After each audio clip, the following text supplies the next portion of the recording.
is Clara Towson, and I'm a friend of the show. Boom. I am Francisca George, and I'm a friend of the show. Perfect. Hi, my name is Susan Leemans, and I'm a friend of the show. Boom. Yeah. My name is Zainab Sammaz, and I'm a friend of the show. Boom. Hey guys, my name is Sasha Vickery, and I'm a friend of the show. Boom. Hi, my name is Lloyd Harris, and I'm a friend of the show. Perfect. Hi, my name is Jan Faria, and I'm a friend of the show.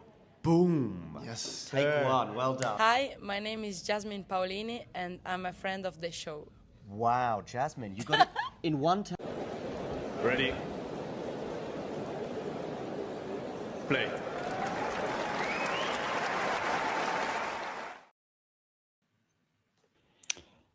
Well, hello there, and welcome to WTA Weekly. Slightly late, but worth it because we're here to talk about Indian Wells. Let's talk about Indian Wells, everybody. The draw has been out for less than 24 hours. Who better to get hyped for one of the biggest events in tennis than the one and only Mario Baccardi? Mario, how are you doing? Great. This is a great month for tennis lovers. I feel like, especially Indian Wells, is a really, really loved tournament, more or less all around the world for spectators. Not so easy as a time zone for me, but I really love it. So I am looking forward to it. Yeah. Is Indian Wells an event that you'd really want to go to one day? Yeah, same. Yeah. Me too. I'm going to be controversial and say I would pick going to Indian Wells over going to the US Open in terms of first tournament abroad to go to. Like, I think everything I hear about the vibe, how fan-centric it is, the location, I think it's the kind of place I would definitely want to be part of and go to one day. That's a bucket list tournament, maybe a long way out. Yeah, and that's one of the reasons I'm going to be enjoying it. Even if, same for me, Mario, like the time zone is not amazing. Like I can watch half the tennis without sacrificing sleep. But then hard decisions must be made. What shouldn't be a hard decision is digging into the draw. Shall we go there, Mario? Sure. Let's go. Let's go. All right. So we're probably...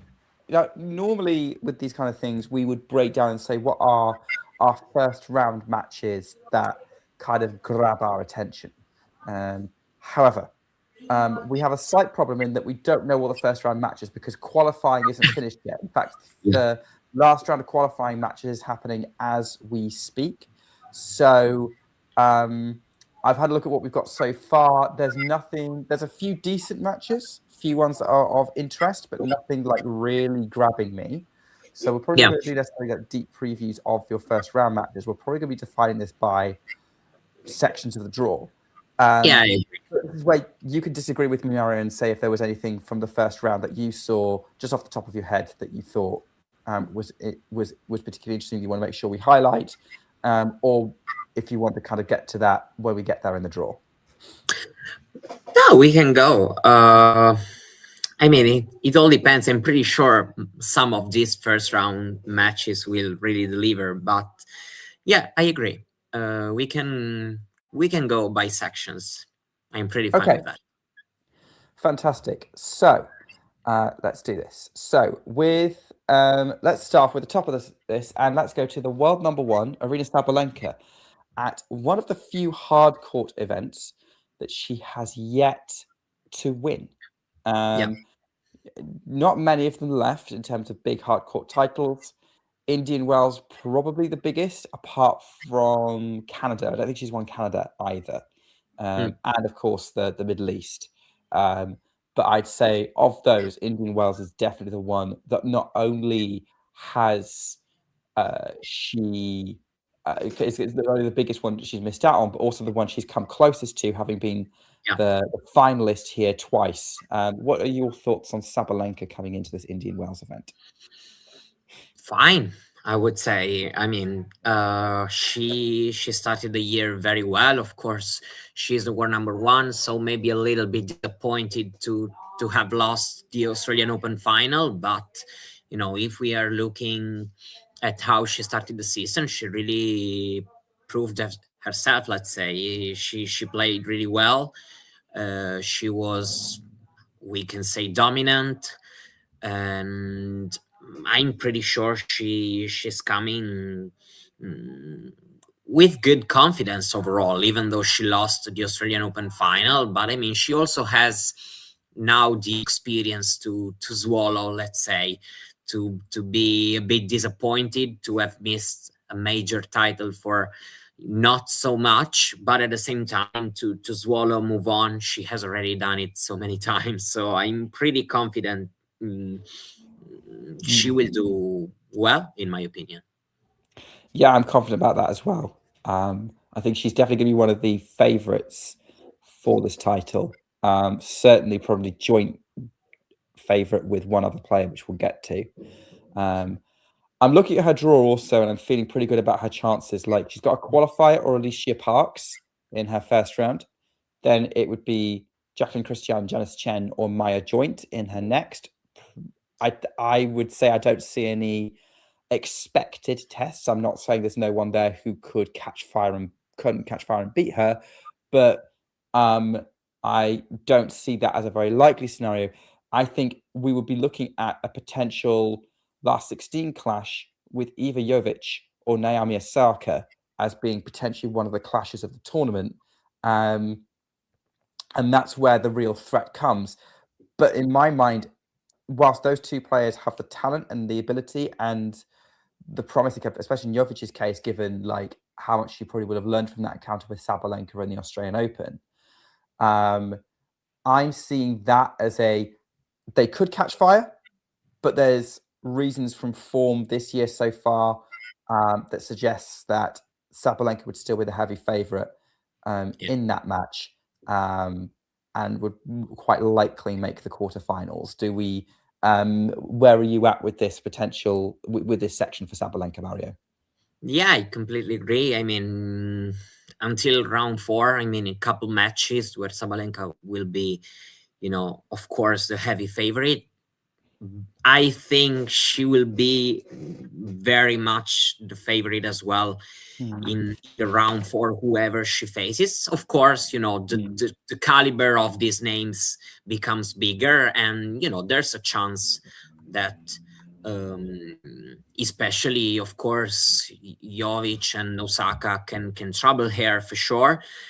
At the same time, it's still not so easy to not put Sabalenka as the heavy favorite. I mean, considering how consistent she has been, and we know that we are still not talking for different reasons about players who would start 50-50 against Sabalenka. It would still be a little surprise, let's say, to see them winning.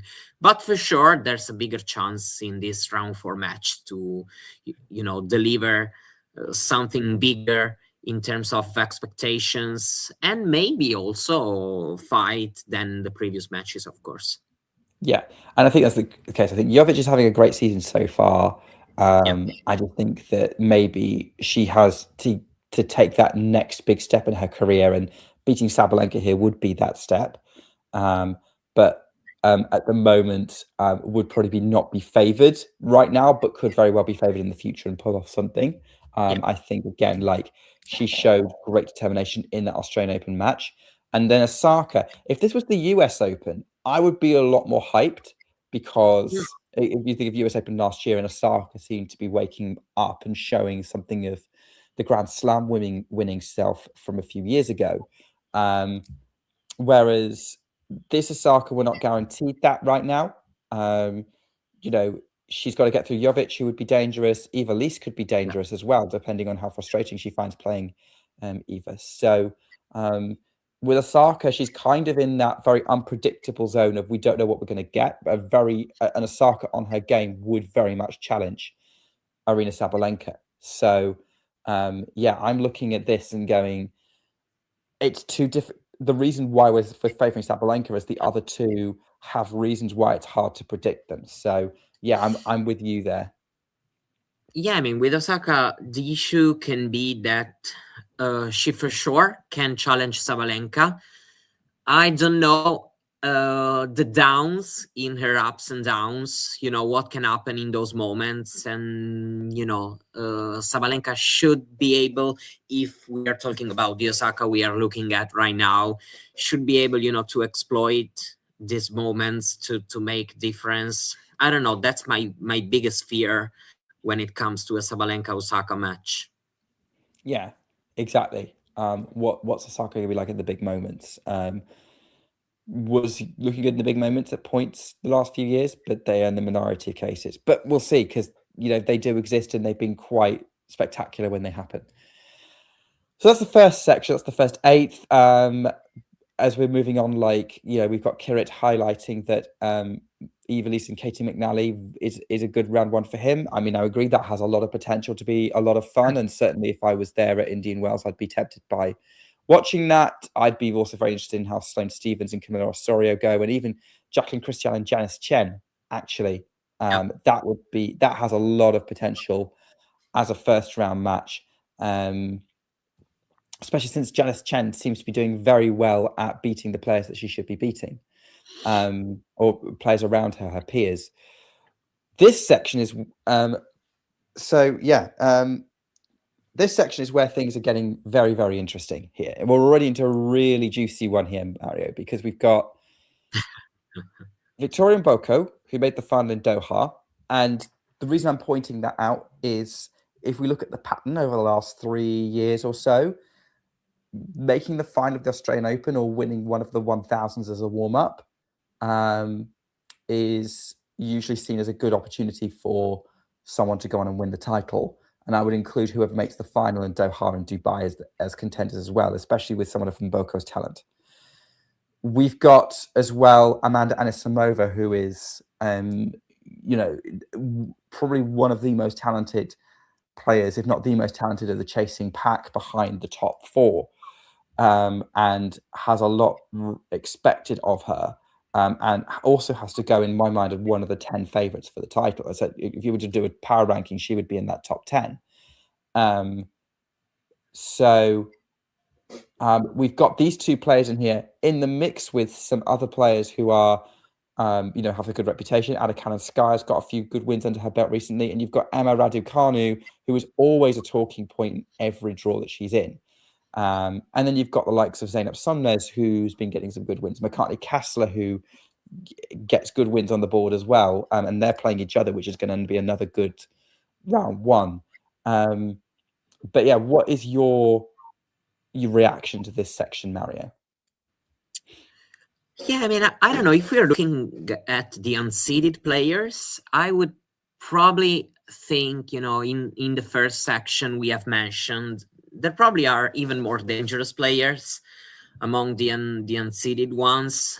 Even though, of course, there is Sabalenka there. Here it's different.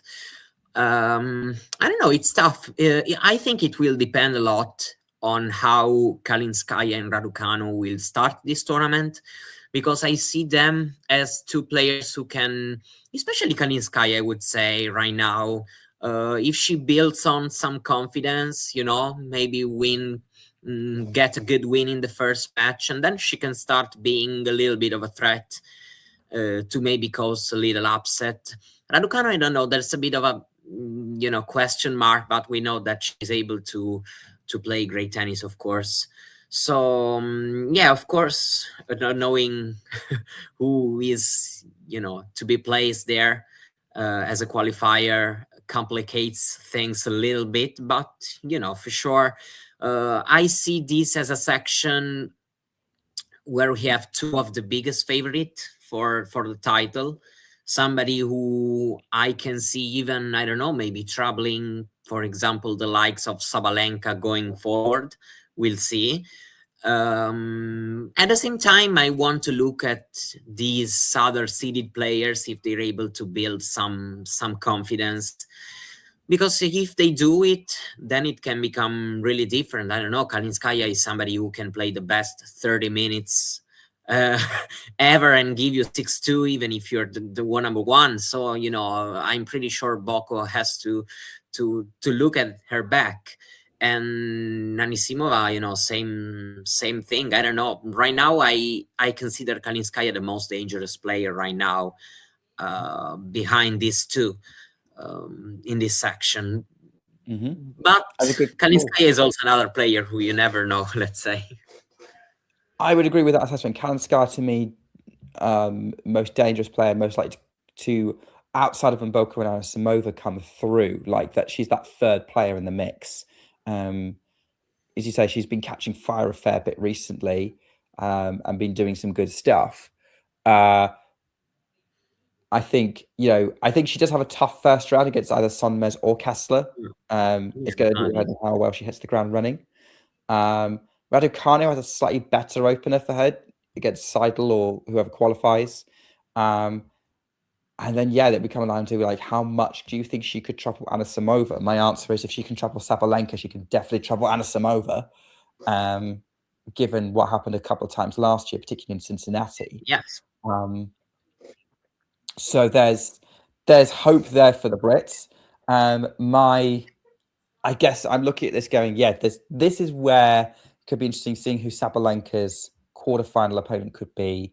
And even if we don't get any upsets, an Mboko Anisimova showdown would be pretty fascinating for me, given how they are two of the most spectacular players to watch right now. Yeah, definitely. And I was also looking at all the players, and I can see my dog. I can see, I don't know, even Kalinskaya, for example, troubling maybe Sabalenka. Who knows if she manages to upset these players. Of course, the draw is mean to her because let's imagine herself facing Mboko and then Anisimova maybe, and then but I was thinking that any quarterfinal can really be can really be potentially dangerous for example, Sabalenka, if she gets there, because all these players have caused troubles before to her. So yeah, there's my dog with Hi, Yuki. This thing. A lot of fun. Let Yuki have Yuki have his toy. Okay. Enjoying it so far. So very competitive section. So we're going to have Kalinskaya as the main dark horse.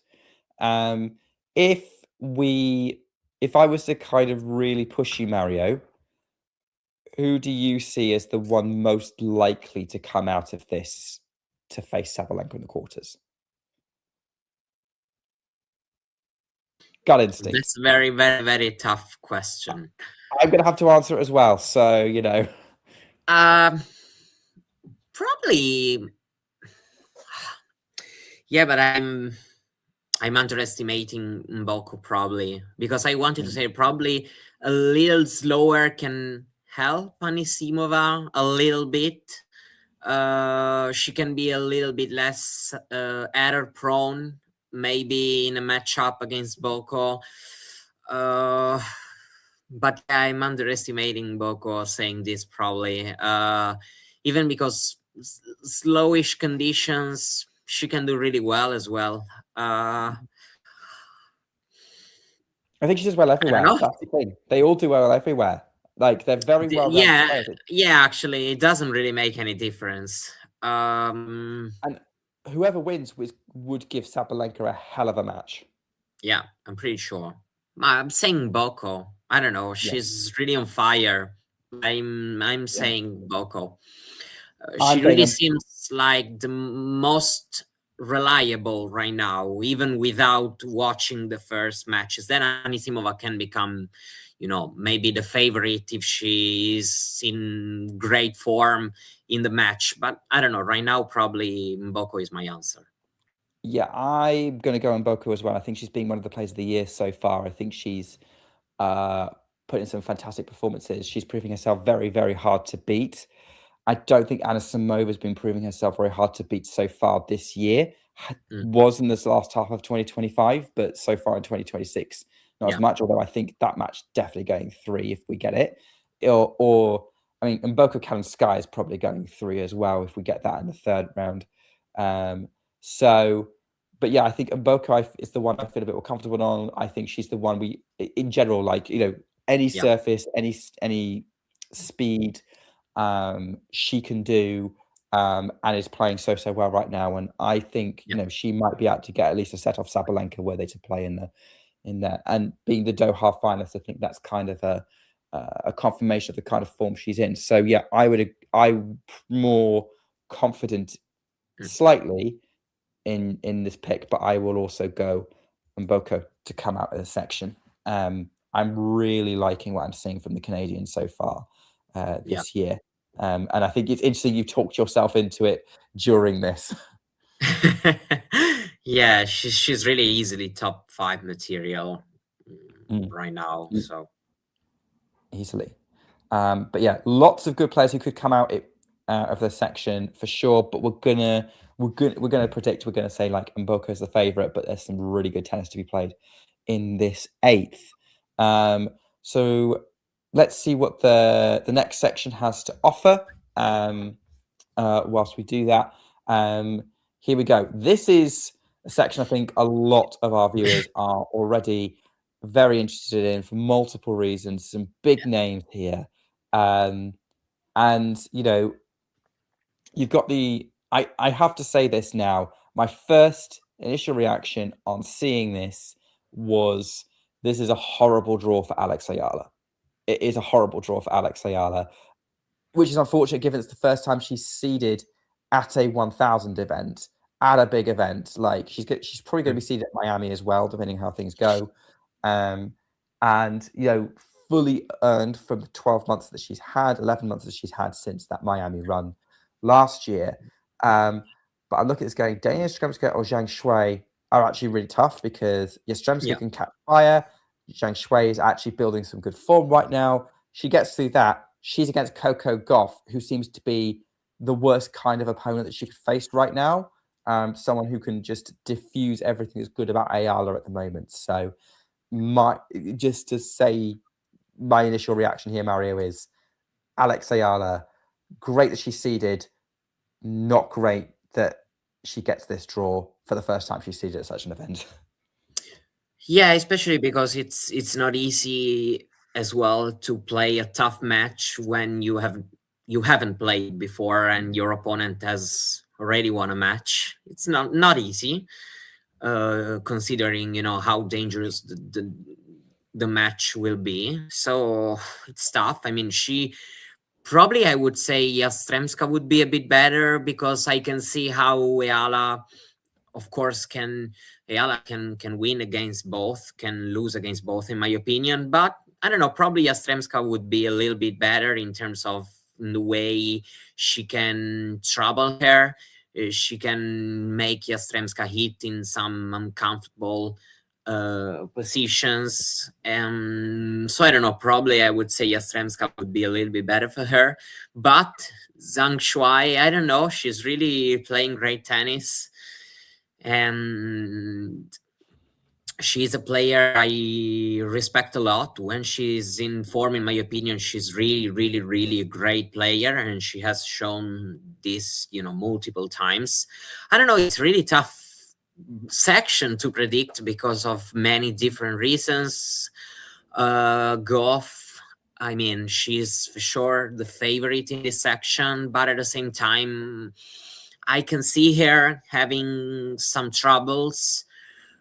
Probably not in the first couple matches. I don't know. Probably, she has avoided the couple players I would have considered, giving her the biggest troubles. But at the same time, we have to see, how Andreescu play, who qualifiers she can get. A lot of good names here. Kirstea, which is playing really, really well this year. Her last one, but it doesn't really feel like it.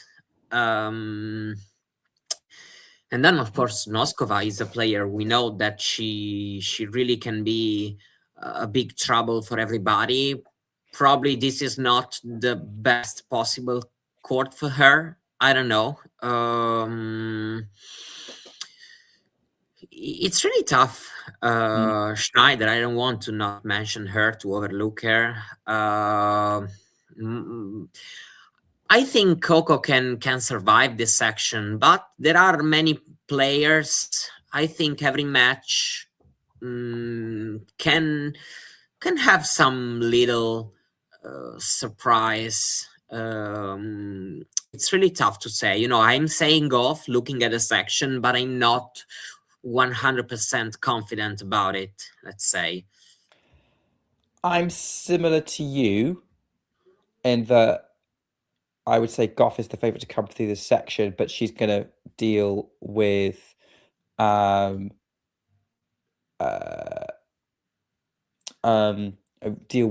potentially tough challenges. Like AR is going to have learned a lot. Andreescu, if that's her first round match, that's going to be an ugly match because they're both masters at winning ugly and having scraps. I think Coco would kind of outlast and kind of out athlete Andreescu though.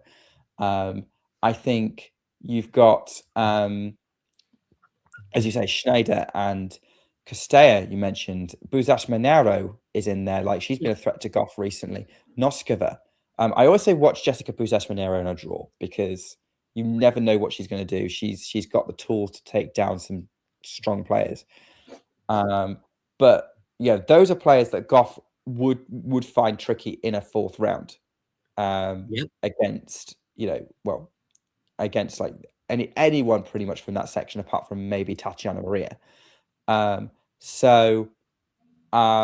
would be, but then again, I think the reason why I'm a little bit more optimistic about Gauff is I saw how she was in Dubai and how she locked in, particularly towards the end of the tournament, and did not make it easy for Svitolina to beat her. Yeah, I think it's going to take a lot of confidence from that. I think it's a sign of Gauff going into an upward trajectory, at least for now. And I think she's going to carry this into Indian Wells. And I think that she has the most solid up trajectory of anyone in this draw, not just because she's the fourth seed, not just because she's a multiple Grand Slam champion, and not just because, hey, this tournament should suit her. I mean, it's a slow hard court, which traditionally she doesn't like, but someone who's good on clay, you would think should be all right here.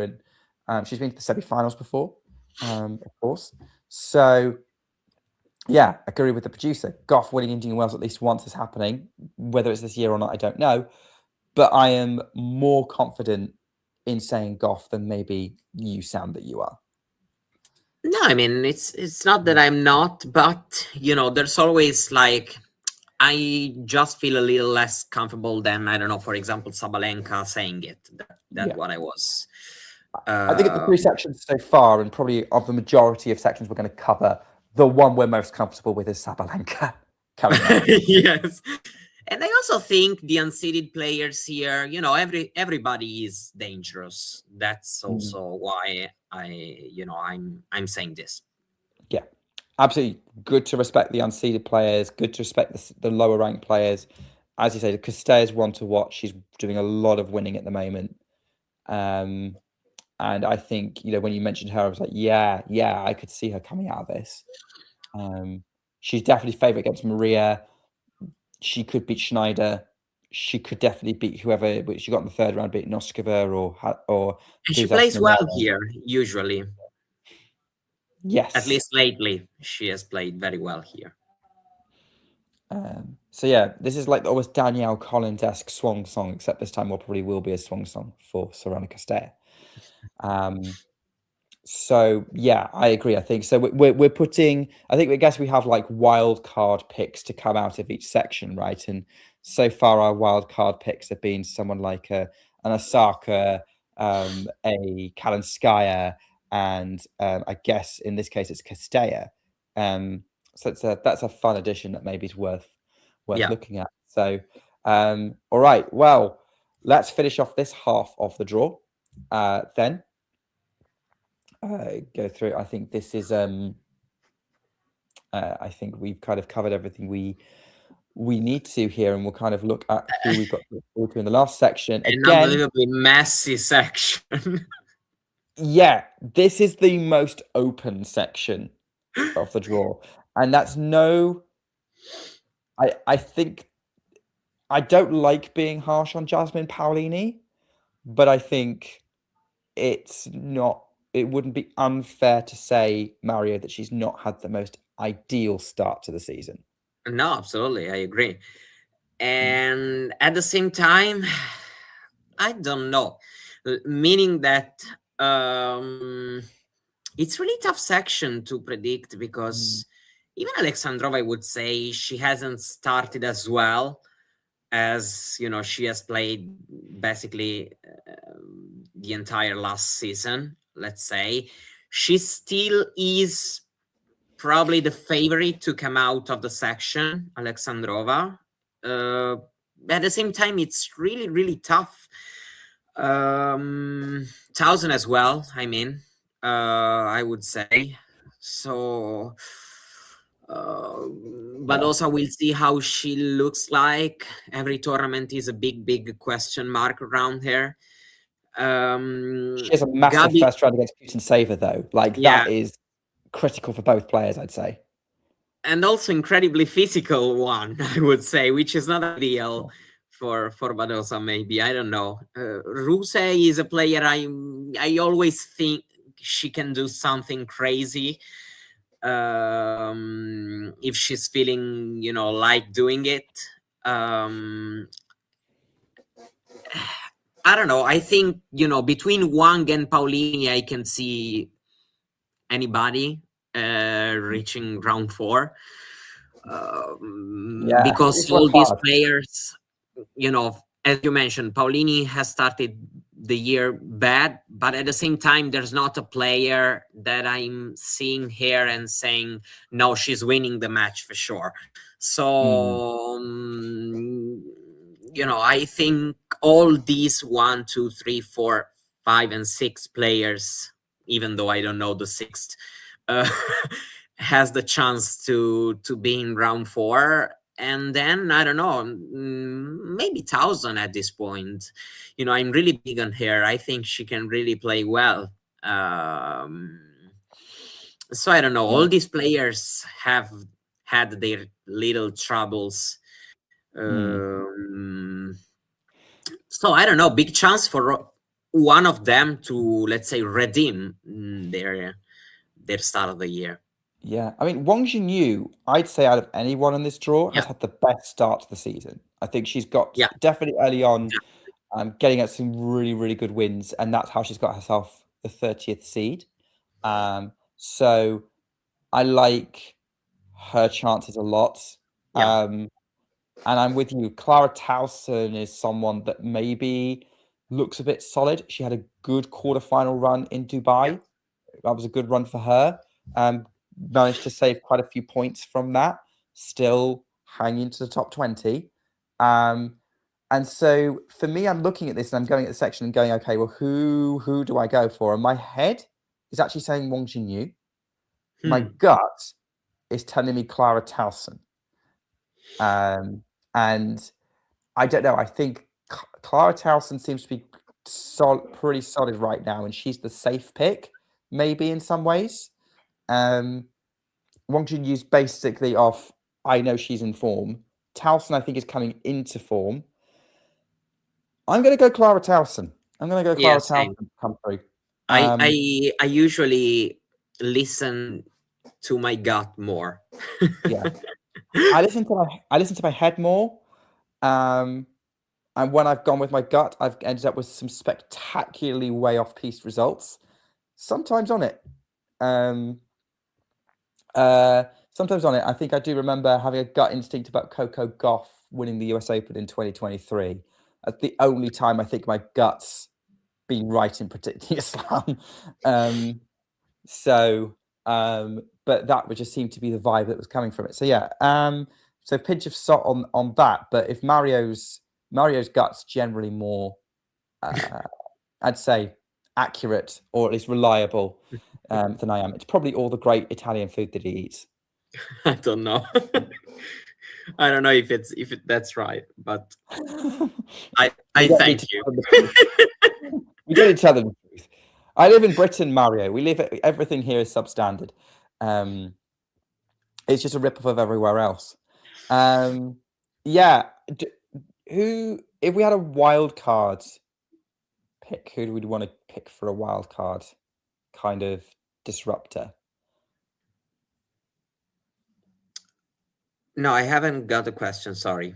I was No. thinking already about the next section. Oh, that's fine. That's fine. So someone that was like, like a Kalinskaya or a Castella, like who's that person in this section? Is that Wang Xinyu or is that Paula Badosa or is it Yulia Putintseva? No, I think Xinyu, I believe in herself more. Yeah. She's also somebody who has had a lot of also physical troubles in her career, but I think she really has what it takes to be like where she is right now. I'm trusting her. Cool.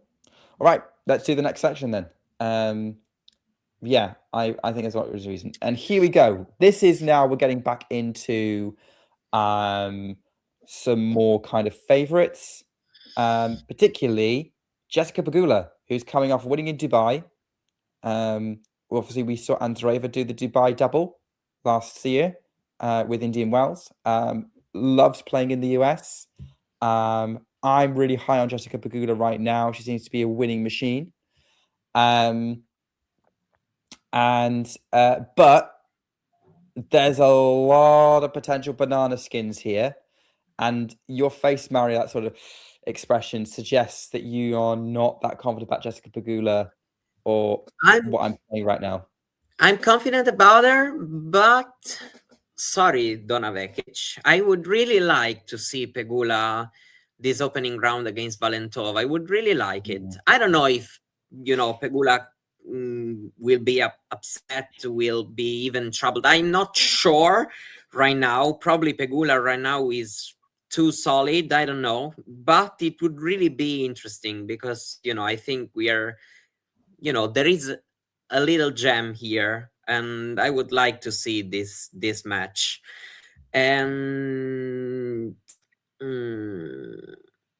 then, there's, of course, other players somewhere else, which are really, really tough to beat. It's not easy, a tough matchup as well for Pegula in some moments, even though she is in great form.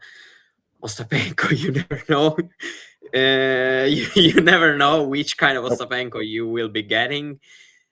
Belinda Bencic, not even need to mention it. She did well last year as well here in Indian Wells. I think as well, I probably think Miami is also better than Indian Wells for Pegula in some ways. So I can see herself, being a little bit upset that at the court as well a little bit. Not that she isn't mature enough to, because she's proven it to be a really, really incredibly versatile player. But I don't know, usually these slowish conditions are the conditions where she maybe doesn't play her very, very best tennis compared to other kind of courts. So I don't know, probably I would say this can really be a nice section. Really tough one as well, but maybe for Elise Mertens, I don't know, even though a great potential second round match as well for her, considering form. Yes, absolutely. You're teeing that up nicely because, Mertens is dangerous everywhere at the moment because she's so good at getting wins. But she's dealing with Christina Buxer, who's coming in off a high of winning in Merida and is now a 500 champion, which Christina Buxer and 500 champion I didn't put together, but great run from her. And by all accounts, and I was talking to Brenner about this because he saw more of the run and he was very impressed by what he saw in Merida. And winning the doubles as well. Buxer.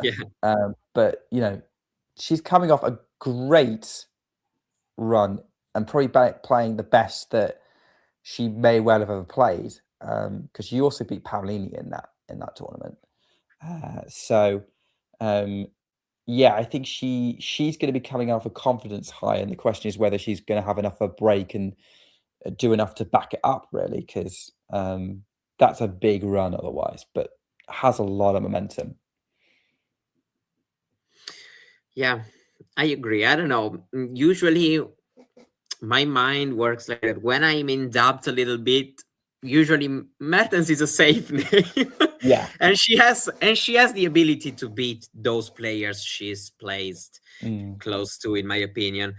I mean, I don't know, maybe I'm underestimating Belinda Bencic as well, which is, of course, kind of a safe pick nowadays. She's playing well overall. Haven't seen her much since she withdrew injured from Abu Dhabi, and of course she lost to Barton Kova in Australia after being, regardless of one of the probably I would have put her like 8th or 9th favorite if I'd done a power ranking for Australia.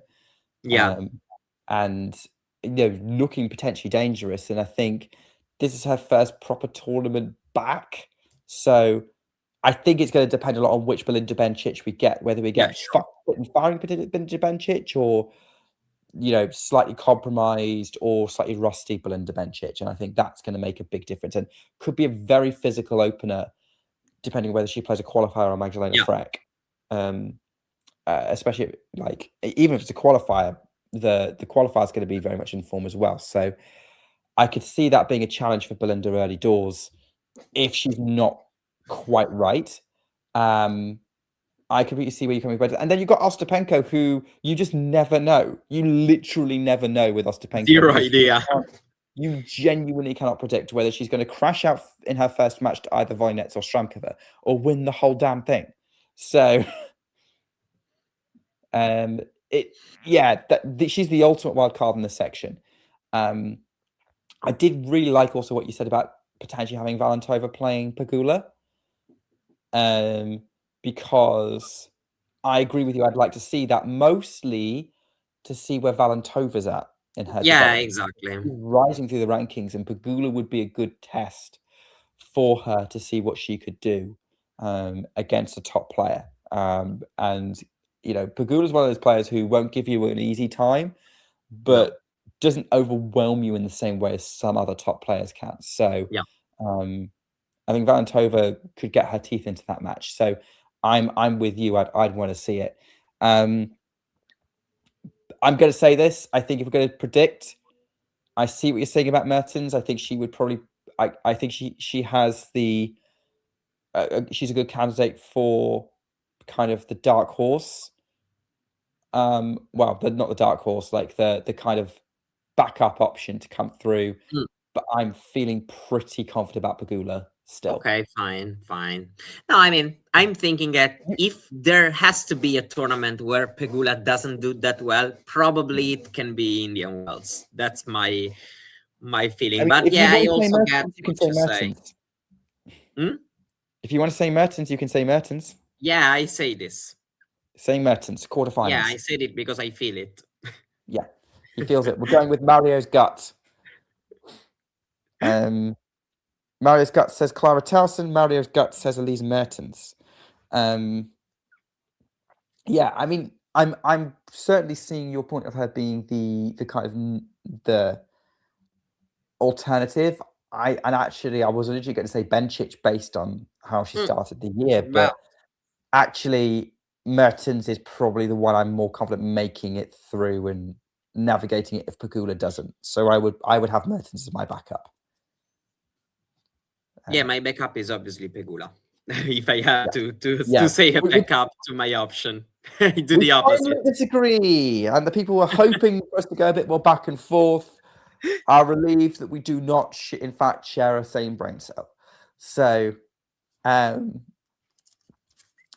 there we go. Right, new section. Here we go. Okay, here's an interesting one because the first. Oh gosh, there's a few names in here that we have to talk about. So Elena Rybakina is the name that we're immediately drawn to because she's one of the form players of the year. Really, really good form right now. Tough to beat. I think she obviously retiring from Dubai. I don't know what was going on there. She might have been injured. It might have been a rage quit. I'm not sure. But she's got there's some interesting stories in this section around her that I think we are worth talking about, not necessarily as predictions, but as things to keep an eye on in terms of storylines, Mario. Yeah, because I would say she is the heavy favorite in this section. In my opinion, there are fewer really dangerous names compared to other sections we have seen. Of course, there is, somebody like Madison Keys can always play great tennis. I wouldn't be shocked if she does it somehow in this, in this tournament. But I'm not pretty sure. It's not really easy. Kostyuk is another player who can do very well for sure. I don't know, not the best possible start of the year, I would say. Navarro, of course, not that good. There's Venus Williams. Can be. There's Venus Williams, the top one favorite of this tournament. In terms of pedigree, yes.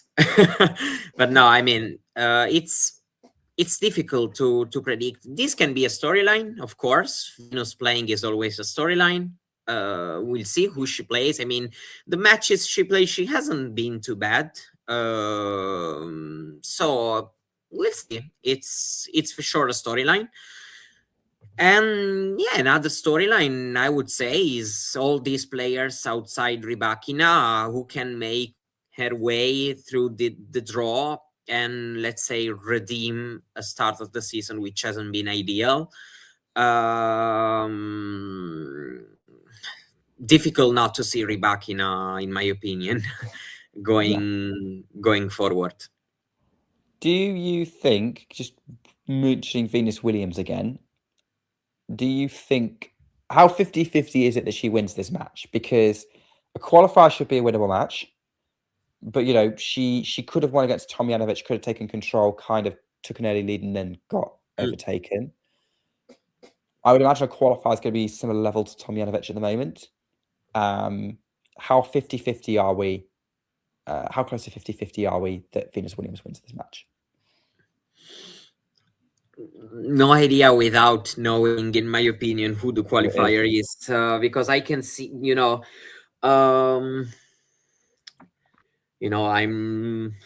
we have no idea who the qualifiers could be because there's too many of them still. Yeah, I don't know if we get somebody like, I don't know, 1,000. I don't think it's really 50-50, for example. I'm saying a name which are, watching right now and thinking, no, it's not 50-50 in this case. I don't know. There are players who I wouldn't say 50-50. There are others who I would say, yes, it's possible. So I cannot answer this, in my opinion. Well, if you're wanting to see Venus Williams continue to win matches on the WTA Tour, we've got to hope she gets a good matchup. She gets a good qualifier. Yeah, exactly. To deal with. I think your overall assessment of the whole section, Rybakina is the clear favourite. Excuse me. Easily clear favourite. I think, and that's by virtue of Keys and Kostyuk are both coming off injury. They haven't played in Australia at all. Like, they're going to be horrendously rusty. They're going to be kind of getting going again. And I'm not saying it's not possible for a player to come straight back off injury and win, but I think it does take a while to get going. And I could see Keys making it to the third round, maybe even the fourth round, and getting warmed up in the process. But she needs to catch fire, as our producers said. And Kostyuk could be a threat if she plays like she did in Brisbane, but then she got injured in the first round of Australia. We don't know what version of Kostyuk we're going to get. So yeah, I would say Keys would be my backup pick from this section, but really, yeah, it's all about Rybakina because I still would favour Rybakina in that matchup. Yeah, same. I would say Keys as well. Also looking at the draw, the possible clashes. So yeah, right now Keys is my option. We'll see. The qualifiers here can have a shot. So we'll see who gets placed there, because it's an interesting place for me to be put in. I mean, I'm actually looking at this going, so I can't tell. Could defend her last 16 points. Like, why not? That's opportunity for her. Why not? I mean, her draw is not impossible. So it's possible, yeah. Who knows? I would say, she has a shot for sure. She has a shot for sure, yeah. And it's not just me being British here either. Like, it's just, she likes it in Indian Wells. The data seems to reflect it. All right, I think we were being asked to move on, so let's see if we can move on. And let's go to the next section, which is two more. Like, we could have a very interesting clash. We've got the defending champion, Mirra Andreeva. Yeah. And Elina Svitolina, who got to the Dubai final and the Australian Open semi-final in red-hot form. Yeah. Plus Peyton Stearns, who's won in Austin, which was a fantastic warm-up event, won a gritty match with Taylor Townsend in that final. And I'd say those are the ones that kind of attracted my attention. Plus Leylah Fernandez, who has the game to do well here. Like, I would say, you never know with Fernandez. There's a clear sort of, you've got your top two favorites, and then you've got a few in the mix here that you could see doing something and kind of ripping up the form book. Yeah, everybody is, probably looking forward to this potential round 4 match we can have between Andreeva and Svitolina, the defending champion, and also WTA champion this year. Andreeva has won a title. So even though we are expecting, more and more from her, but I mean, she's already got something in her cabinet, let's say. Svitolina, of course, huge player in huge form right now. So, between the two, I would be the most comfortable about Svitolina, considering the players who are in both draws. Considering how consistent she has been, I would be really surprised not to see her reaching round 4. And Andreeva is a little more difficult, in my opinion. There are these players who I can see struggling here. Stairs is not that easy as an opening round, also with this little pressure of being the defending champion, having not done it in Dubai already. Yeah, you mentioned Fernandez. For sure, Fernandez is always a player who can do something good here and there. And there are other players, actually. Siniakova is a player that doesn't matter the form, doesn't matter anything. She has what it takes to play good tennis. And this is not something to overlook. So, I don't know. Svitolina a little bit easier between the two, at least on paper. Then we never know. It's still a huge tournament. Interesting. We've not mentioned the other seed in the mix here, which is Samsonova. And I think it's because Samsonova, you don't really know what you're getting at the moment. Yeah, it's a bit tough. I don't know. Right now, I would see, I don't know, Svitolina, for example, if they face each other, and I'm not even sure about it, but if they face each other, I can see Svitolina being too much right now. At the same time, we know Samsonova's peak is really high, for sure. I think this tournament is really, really good, though, for Andreeva. That's my ultimate pick for this section. Oh, you're picking Andreeva? Yeah. Interesting. I thought after all despite what I said. Yeah.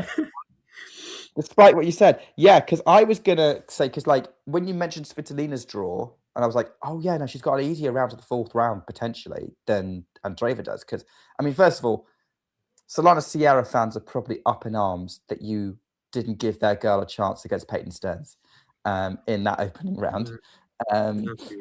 Immediately, I And like then third round, you know, Siniakova, Kenin, or Fernandez would be tough for Andreeva, or could be straightforward. It depends on which one of them shows up, and that's the thing. So Andreeva has the one who's the more dangerous in potential in terms of opponents. Her opponents have more dangerous potential to upset her. But I think if we were to get there, I'm agreeing with you that I think Andreeva has something at this tournament. I think she's building something again and kind of getting herself together. And I think in a show, I think Svitolina has been playing really, really well. But it would be interesting to see what happens if she gets into a scrap or another scrap with like she's in Dubai against Gauff. I'm not sure she would win that one this time round. I mean, if she does, fair play to her, because then she's really gritting this out.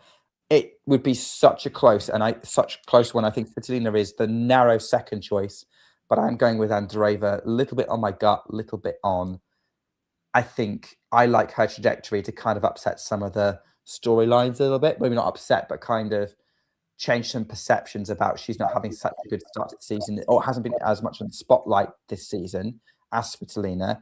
And I think she will relish the opportunity to wrestle the spotlight back onto her. And that's what I think is likely to happen in this case. So I'm with you, but let's see. So yeah, that seems to be it. That's going to be fun. And this is going to be fun as well, probably. This is going to be, well, yeah, this is going to be interesting. I mean, I looked at this, and I'm not usually one of those people who look at it and go, oh, Iga Świątek gets a terrible draw. And she doesn't in her opening round. She should win her opening round relatively comfortably. But I can't believe she could potentially have a rematch with Maria Sakkari, who, yeah, I mean, I'm going to put this on paper now. I think Świątek should have won that Doha match. Sakkari played really, really well, but I think Świątek missed a few opportunities to take control of the match. I'm interested to see how she goes for round two, and whether, because Świątek is a very good vengeance player, but can get into a bit of a rut against certain players sometimes, and Sakkari could be that, depending on how she would do against Krejcikova or Tagger. I would put her favourite in that. She's immediately going to have to prove herself from round three onwards, is Iga Świątek, even before we even start talking about potential fourth round opponents. Yeah, I mean, it's also a tournament where Iga has lots of good memories. I mean, Doha as well. But I don't know. I think it's tougher here to see Sakkari beating Iga again. I'm struggling to believe it.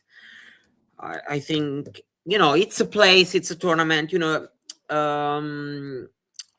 Middle East tournament are very tricky as well. Even though Iga has played well, especially in Doha in the past, but it's, to me, it's really, really tricky swing, because, right after the Australian Open, at times it's not easy to forget what happened in Australia if you haven't done so well, or the opposite. If you've done well, it's not easy to recover in time. She hasn't played there in Dubai. I think she can do well here, actually. So I'm expecting, to see her in round four. There it's a good storyline in this draw. Desmukova finally winning a big title in Dubai. So it's like Doha, sorry, you're right. So finally winning a big title and being, it looks like in form, and finally good also physically, from a physical point of view. So she's for sure really, really dangerous, and as well the favorite to get to round four. Qin Wen is somebody, is a storyline because she's coming back, and to me she has looked decent, considering that she was out for a while. And so I think she can do quite well here in Indian Wells. So, to me, it's tricky for Mukova that she got this seeded player around here. And I'm giving Iga the edge in this section. I think Indian Wells, it's a great tournament for her. And even though she is not playing that well right now, she has what it takes to control this section. Can Mukova, for example, beat her? Yes. But I think this is a tournament where it's very, very difficult to upset her. Yeah. I would agree with that, because did Andreeva beat her in 3? I think she beat her in 3 in the semis last year. Yeah. Yes. And I think it was Rybakina who beat her in 23.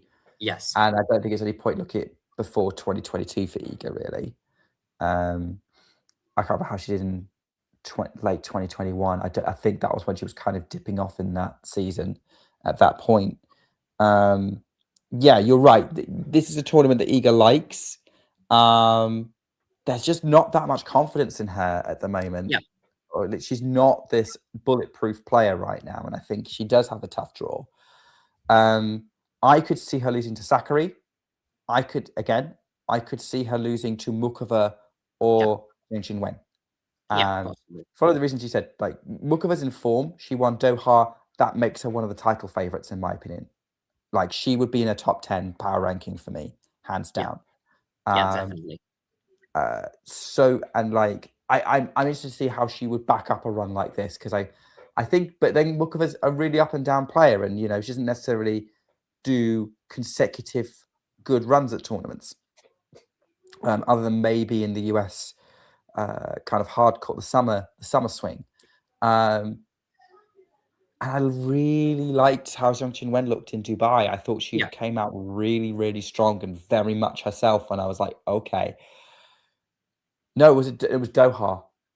It's Doha. I've done the same thing as you. Back in a lot of the interesting stuff happened in Doha, and Doha's very similar courts to Indian Wells. Yeah. Yes. So it's almost like mini Doha here. I'm looking at this, and like, honestly, my backup choice, my sneaky choice, would be Zhang Qinwen to come through. I think she could beat Mukova. I think she could, if she was confident. I really like it. Swiatek. But there's also part of me that goes, yeah, like Świątek. There's also this bit of me that goes, oh, Jenny, great. If Świątek wins, this is where she wakes up. This is where she wakes up, because at the moment, as soon as she hits trouble, she loses. If she comes through trouble, this is where she wakes up. And I would be very up for that storyline. So I almost went for Zhang. I think you heard me very nearly say it, but no, I'm going to agree with you and go Świątek and play a little bit safer, but also I see this potential for something special to brew if that happens. Yeah, I kind of agree. I'm not really sure between Mukova and Qinwen, but yeah, I agree. Qinwen felt, I don't want to say like she never left, but very, very close to that, in my opinion. It's a section full of players who started the season well, we can say, because Sakkari started well, Mukova, of course, Qinwen, for what she did, she started well, let's say. There are other interesting players to watch, in my opinion. I'm curious to see this Rudzic against Brady match. Yes. There's Lily Tagger is another interesting player, Lily Tagger, to watch, in my opinion. So I think this can be a fun section, but the seeded players look really strong, and it's tough to imagine one outside these 4 to reach, of course, the quarterfinal. And my pick is Świątek as well, because of she is a tournament where she always does well, and I believe even without the best confidence, she can play good enough to win these matches. Yeah. And that would do well for increasing her confidence later on. I agree with you. Lily Tagger is one to watch if for the sake of just watching her as a potential, as a talent. She's being much talked about. Jennifer Brady's comeback, like long awaited. Obviously, went out in the first round of qualifying in Austin. I think Rusic might be a bit too tough for comeback, but I think she'll get a lot of crowd support. And I think a lot of people wanting to watch to see how she is and what version of Jennifer Brady we get after, let's face it, it's been too long. It's been 5 years since she made that Grand Slam final, and then it's just been a disaster since. Great podcaster, but would love to see her back on court. So yeah, we've been boring and picked 7 of the 8. No, quarters. I picked 6. Oh, I went with 1,000 and who was it? Mertens. Yeah, no, we both went for Towson. Okay, yeah, true. Okay, sorry, I forgot. So, I mean, we could have been 6 if I'd gone with like my initial pick of going for Zheng in that last section, but I'm going to go with Świątek on reflection. So our picks for the quarterfinals, which, you know, we can see this handy guide of where it's going to be. So obviously top half of the draw, Sabalenka's half is going to be playing on Wednesday. Thursday is going to be the Świątek half, and we'll be alternating. So we're going to get the quarterfinals on a week on Thursday. And a week on Thursday, we think the quarterfinals are most likely going to be Sabalenka versus Mertens. Sorry, Sabalenka versus Mboko, Gauff versus Towson, Rybakina against either Pegula or Mertens, and Andreeva against Świątek.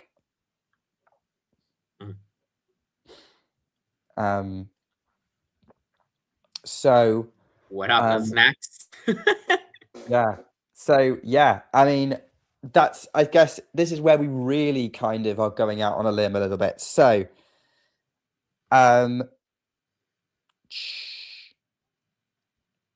okay.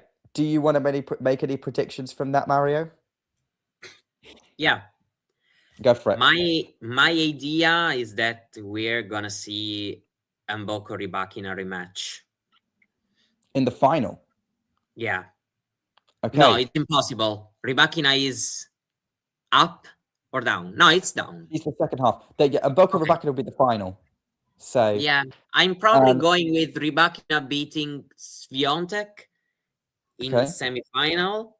Down and up, we have said Sabalenka against Mboko, playing the winner of Gauff versus Towson. So you got Mboko in one of the semi-finals.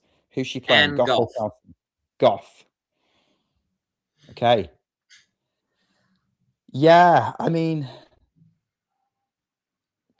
that's tough to say no to. Really. I'm agreeing with you on Gauff and Rybakina and Świątek.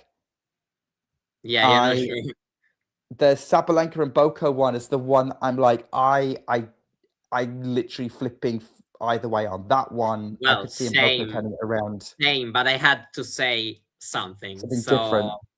I think it can be this time. Okay. Well, we'll talk about yours whilst I'm deciding. Do you still think so do you think Mboko beats Gauff and Rybakina beats Świątek? Or do you think it's going to be something slightly different? No, that's what I said. Rybakina, okay, Mboko versus Rybakina in the final. Yeah. That would be an epic, I think. I think Rybakina is winning this tournament. Rybakina? But yeah, in my opinion, this can really be her year.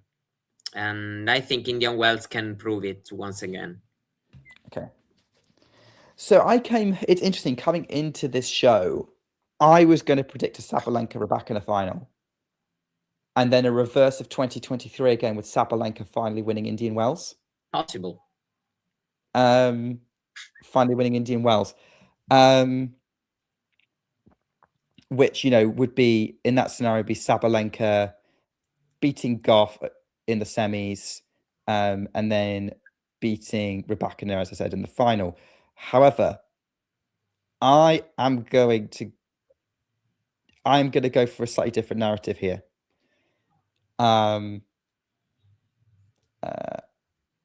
Because that's narrative number one. That's the one I thought going into the show. I'm actually going to change my mind. I'm going to go with something a little bit crazier, just for fun. Let's go. Okay. I think we're going to get a Sabalanka Świątek final. Great. And from that same semi-finals, I think Świątek's going to... if Swiatek finds something, she beats Rybakina, who might be running out of gas. Yeah. And then Świątek, it's her turn to win against Sabalenka. It's a slow hard court. This is where she's going to do it if it's on a hard court. I think Świątek... I've gone from thinking Świątek might go out before the quarterfinals and losing to Mirra Andreeva in round 3. It's literally like, for me, it's like, it's going to be one of two stories. She either loses to Sakkari again in round 3 or she wins the tournament. And there's not a lot in between. And it's possible. Who knows? It's possible, for sure. But yeah, I think that's the thing. It's like, that's half the thought. It's like, there's a lot, that's the beauty of the WTA. There's a lot of very plausible storylines that come out of this. Like, we've just named a few, really. Yeah. Coco Gauff could be on the rise and peak and get the title. That's another option. Victoria Mboko charges to another big title. So, but yeah, I'm going to stick to my guns and go with Iga Świątek, and that is probably a good prediction to finish off with, right, Mario? Yeah, I agree. All right. Let's see. In what, 10, 11 days? No, 12 days. 11 days. Yeah, sure. I mean, let's face it, I've got a bunch to choose from that I think are plausible. I'm going with that one because I fancy dreaming. Yeah, there was a special guest. A different storyline and something to shake up the season a little bit more. So, Mario, thank you so much for coming on. Do you have any final thoughts about the Indian Wells draw and anything else you're looking forward to? Everything, I would say, because, you know, going section by section just incredibly hyped me up to watch this tournament. I wasn't really thinking about it before doing the show, but right now I'm super, super, super hyped up. Let's do this. All right. Mario, thank you so much for coming. Thank you. And thank you all for watching. Hope you enjoyed. Hope we haven't enraged you too much. Drop your predictions in the comments, either on the audio form of this, on the on your podcast feeds, or on the YouTube replay. And yeah, we'll be having plenty of live coverage of Indian Wells coming up. Where we can enjoy it together. We'll be doing lots of watch-alongs and show for and enjoy whatever storylines we get, be it the established one of Rybakina winning or the crazy one of Laura Siegemund potentially winning. So thanks everyone for watching. We'll be back for WTA Weekly after Indian Wells is done to wrap up all the storylines and we find out what narrative has prevailed. I'll see you then. But in the meantime, take care and keep talking tennis. If you enjoyed this video, make sure you hit that like button. Don't forget to subscribe and click that notification bell so you don't miss out on all things tennis.